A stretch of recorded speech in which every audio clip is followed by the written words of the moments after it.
তো সমগ্ৰ বিহুবলীয়া ৰাইজ অসমৰ আজি আমি ছয়গাঁও সমষ্টিৰ শিমলুবাৰীৰ পানীখাইটিত উপস্থিত হৈছোঁ আহি। বিহুৰ প্ৰথম দিন গৰু বিহু ইয়াতে এখন পানীখাইটি সমাজে আজি বহুত বছৰৰ পৰা ধৰি এখন পূজা পাতি আহি আছে, যাক নেকি কয় চৰক পূজা। বহুত মানুহৰ এইটো বিষয়ে হয়তো অলপ জানিব পৰা নাই। সেই পূজাখনৰ বিষয়ে আমি অলপ জানিব বিচাৰিম।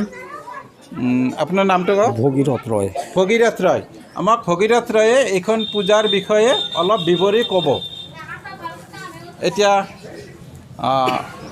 ভগীৰথ ৰয়, আপুনি একবাৰ আমাক কওক এই পূজাখনৰ বিষয়ে। এই পূজাখন বিষয়ে কেতিয়া পতা হ'ল, কিয় পতা হ'ল, ইয়াৰ মান্যতা কি, কেনেকৈ পাতি আছে, গতিকে সেই বিষয়ে আপোনালোকে অলপ জনাব বুলি আশা কৰিলোঁ। উপস্থিত আজি মোৰ শ্ৰদ্ধাৰ ৰাইজ আৰু বিভিন্ন প্ৰান্তৰ পৰা অহা আমাৰ গুৰুসকল, গুৰু ভাইসকল, মই এই পূজাৰ বিষয়ে কি ক'ম। আজি আমি জন্ম পাৱাৰ বহুদিন আগৰ পৰাই আমি দেখা পাই আছোঁ, জন্ম পাই দেখা পাই আছোঁ এই পূজাখান কৰি আছে। আৰু এই যিবিলাক আগতে আমি সেই আটা পিতাবিলাকে জয় বাংলাত তাৰ পৰা লৈ আহিছিল, এইটো শুনিছোঁ। এইবিলাক দেখা নাই, আমি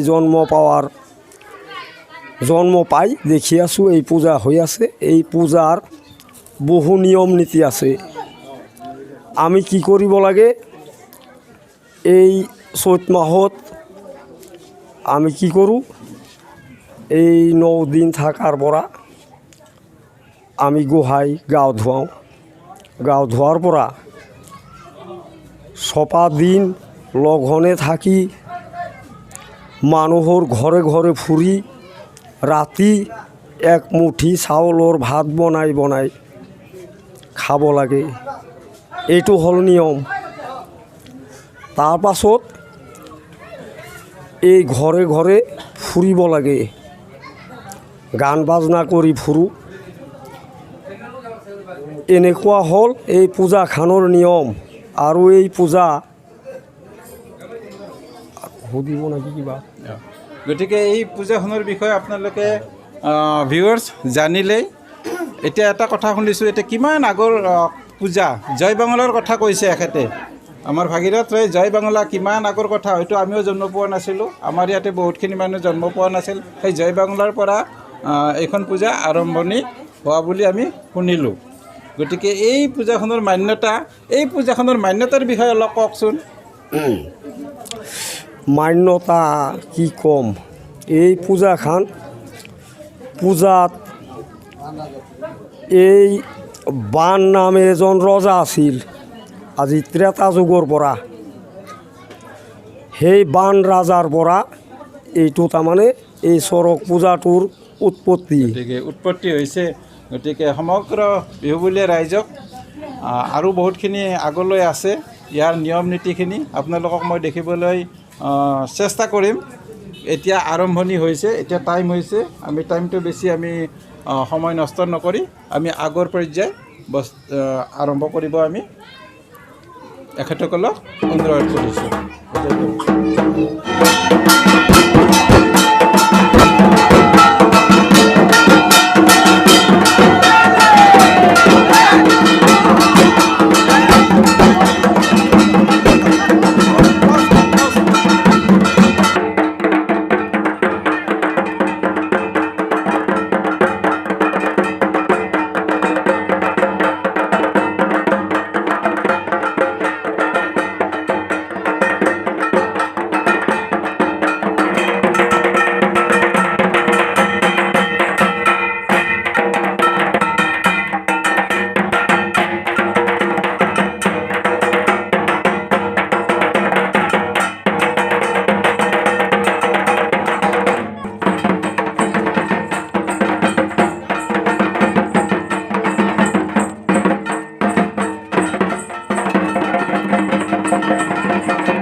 ছয়গাঁও সমষ্টিৰ এনেকুৱা এটা বিৰল দৃশ্য।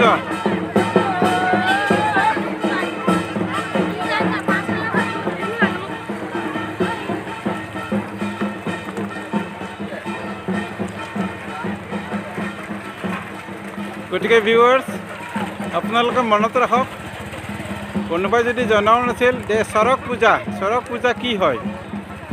চৰক পূজাৰ মান্যতাৰ বিষয়ে বহুত ডাঙৰ মান্যতা আছে। গতিকে আপোনালোকে চাই লওক পূজাখন। যদি আপোনালোকৰ পচন্দ লাগে তেতিয়াহ'লে আপোনালোকে লাইক কৰক, ছাবস্ক্ৰাইব কৰক, শ্বেয়াৰ কৰক। গতিকে বহুত কষ্ট কৰি আপোনালোকৰ ওচৰত এটা পুৰণিকলীয়া বস্তু দাঙি ধৰিবৰ কাৰণে চেষ্টা কৰিছোঁ। গতিকে আপোনালোকক মই অনুৰোধ কৰিছোঁ, 1 মিনিট, আধা মিনিট নালাগে, 2-3 ছেকেণ্ডৰ কাৰণে আপুনি ছাবস্ক্ৰাইব কৰি উৎসাহ দিব বুলি আশা কৰিলোঁ।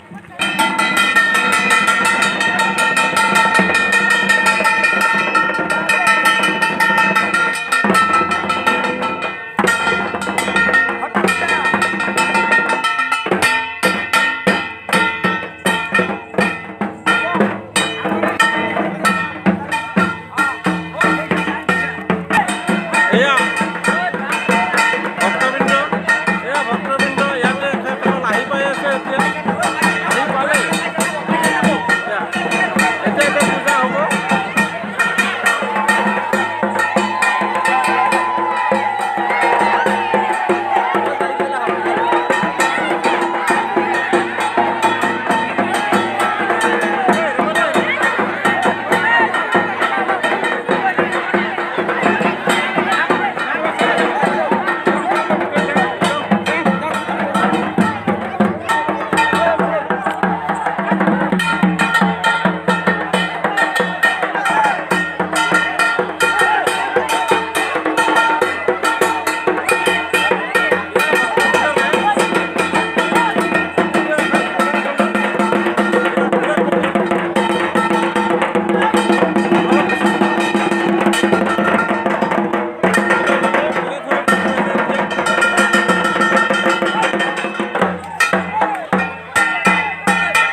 লাইট